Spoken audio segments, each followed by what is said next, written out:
제2의 김진우, 제2의 한기주라 불리며 그들을 능가할 수도 있는 재능이라 평가받았던 오늘의 주인공 정영일. 예전에는 정말 보기 힘들었던 고등학생 최고 고속 150km. 일단 제구력을 떠나서 이 정도의 볼 스피드를 갖고 있으면 많은 이슈가 됐던 당시 상황에선 최고의 유망주로 불릴만 했습니다. 2006년 4월 18일에 열린 대통령배 대회 1회전에서 13.2이닝 동안 200만원 2개를 던지면서 23 탈삼진, 1928년 한기준, 1975년 이진우가 가지고 있던 22개의 탈삼진을 뛰어넘는 한국 야구 신기록. 하지만 11개의 사사구와 12피안타를 내주며 6실점 끝내기 패배. 한국 야구 역사에 남을 만한 한 경기 탈삼진 신기록이었지만 마냥 축하할 수 없었던 것이 바로 그가 던진 200만원 2개의 투구수 때문이었죠. 고교 에이스에 대한 혹사 논란이 다시 한번 크게 이슈가 됐고, 이 경기를 지켜본 기아 스카우트는 이런 말을 했습니다.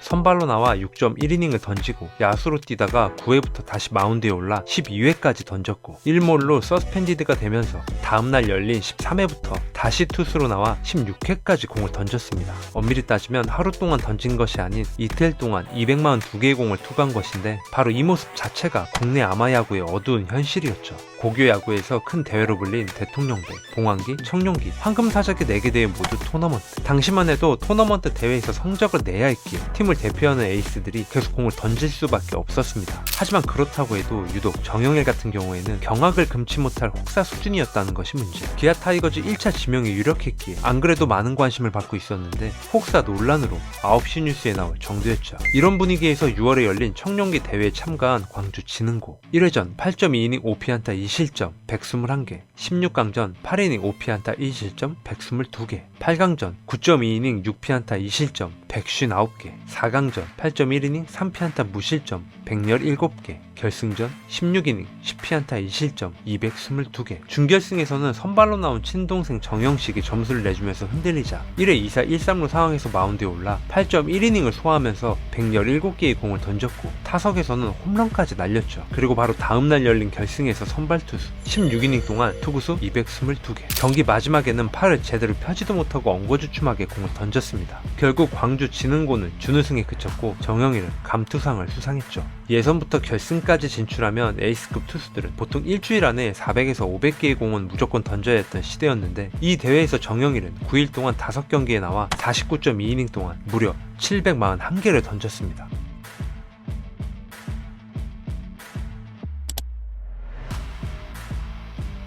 대회 내내 압도적인 기량을 보여준 그는 너무 뛰어난 실력이 독이 되어 계속 팀을 위해 마운드에 올라야 했죠. 승리에 목숨을 건 고교야구 감독들이 젊은 투수들의 선수 생명을 빼앗아간다는 얘기가 나오고, 노회찬 의원은 국가인권위원회에 고교야구 투수들의 혹사에 대한 진정서까지 제출했습니다. 실력과 혹사로 많은 관심을 받았던 그는 1차 지명으로 자신을 선택한 기아가 아닌 메이저리그 진출을 선언했는데 바로 LA 에인절스. 2002년 애틀랜타 정성기 이후 4년 만에 미국 진출. 기아와의 계약금 협상 과정에서 만족스러운 금액을 제시받지 못했던 그는 직전 시즌 10억 원의 계약금을 받으며 기아에 입단을 한기주보다 더 높은 금액을 요구했으나, 기아 입장에선 SK와 5억 원에 입단 계약한 김광현 수준을 생각하고 있었기에 협상이 쉽지 않았죠. 이미 에인절스에게 100만 달러가 넘는 계약금을 제시받은 상태에서 마지막까지 협상을 진행했으나 결국 선수의 마음을 돌리지 못했습니다. 에인절스 드래프트 1라운드에 지명한 최영과 함께 룸메이트로 교육리그에서 뛰며 미래 빅리거의 꿈을 다졌던 그는 2007년 베이스볼 아메리카가 선정한 팀 내 유망주 탑10에서 4위에 올랐습니다. 고교 시절 계속되는 연투와 완투에도 불구하고 9위를 계속 유지한 부분을 에인절스는 높게 평가했었죠. 포심 같은 경우에는 체계적인 훈련을 받으면 더 빨라진다고 생각했기에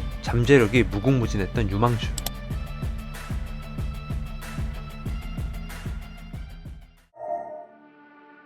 화려한 스포트라이트를 받으며 미국으로 떠난 정영일. 그리고 몇 개월 뒤 마이너리그에서 국내로 돌아온 이승학. 단국대 4학년에 재학 중이던 2001년 3월 110만 달러를 받고 필라델피아와 계약한 그는 3년 만에 트리플 A까지 올라갔지만 끝내 빅리그 마운드를 밟지 못했죠. 그가 귀국 후 얘기했던 6년간의 마이너리그 생활은 이랬습니다. 루키 시절 월급 120만원, 트리플 A 월급 200만원. 월급은 시즌 중 5개월만 나왔기 때문에 비시즌 기간에는 월급 없이 계약금으로 생활. 장거리 원정 경기가 있으면 10시간 이상 버스를 타야 하는데 다리를 편하게 필 수 없었고, 의자가 뒤로 넘어가지 않아 불편한 자세로 최대 18시간까지 이동한 적이 있다. 인종차별이 정말 심했다. 숙소 주변에 한인타운은 물론 한국인 식당조차 없었기 때문에 휴식일에는 침대에 멍하니 누워있거나 비디오를 봤다. 가끔씩 누군가에게 하소연하고 싶었지만 그럴 수 없어서 굉장히 외로웠다. 입단 당시에 아무도 마이너리그 생활에 대해 얘기해주지 않았다. 누군가가 말해줬다면 내 선택은 달라졌을 것이다. 해외파 복귀가 한시적으로 풀려 2007년 2월 국내로 돌아와 몸을 만들던 그가 인터뷰를 통해 밝힌 내용입니다. 생각과는 전혀 달랐던 마이너리그 생활에 대한 경험담을 솔직하게 얘기했던 이승환. 다시 정형일로 돌아와서 2007년 루키리그 3경기에 나와 1패, 평균 자책점 9.00,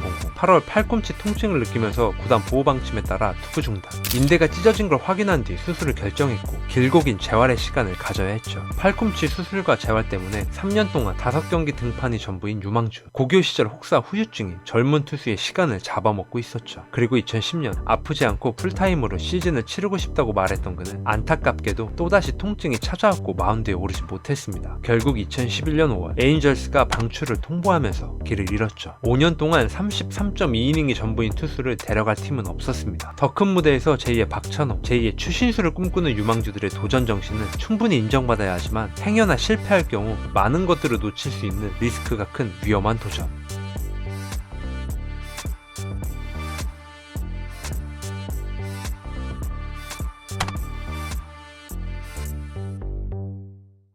성공한 소수의 메이저리거를 제외하고 실패를 경험한 대다수의 유망주들이 돌아와서 하는 얘기 중 공통적인 것이 바로 치열한 팀 내 경쟁에 따른 엄청난 스트레스. 에이스 대우를 받았던 선수들이 미국에 가면 너무나 평범한 거죠. 거기에 중남미 선수들이 자신보다 더 좋은 대우를 받는 한국 유망주들을 계속 건들면서 신경을 긁는 경우도 많고 열악한 마이너리그 환경, 그리고 영어를 잘하지 못하면 겪는 언어 문제도 만만치 않다고 말했습니다.